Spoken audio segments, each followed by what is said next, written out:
కిరాతుడి పాత్రలో మోహన్ లాల్. మలయాళ మెగాస్టార్ మోహన్ లాల్.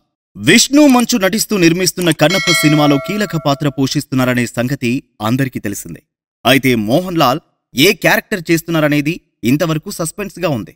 ఇప్పుడు Mohan Lal first look తో పాటు ఆయన ఏ పాత్ర చేస్తున్నారో క్యాప్షన్ తో చెప్పేశారు మేకర్స్. మోహన్ లాల్ కిరాతుడి పాత్ర చేస్తున్నారు. అత్యంత ప్రసిద్ధి చెందిన కిరాతార్జునీయం ఘట్టంలో మోహన్ లాల్ కిరాతుడి పాత్ర చేస్తున్నారు.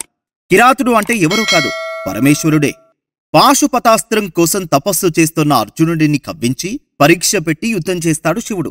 క్యాప్షన్లో పాశుపతాస్త్ర ప్రదాత, విజయుణ్ణి గెలిచిన ఆటవిక కిరాత అని పెట్టారు.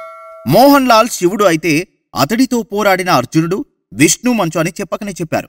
అర్జునుడిగా విష్ణు మంచు ఎలా ఉంటారనే క్యూరియాసిటీ, డిస్కషన్స్ అభిమానుల్లో అప్పుడే మొదలయ్యాయి.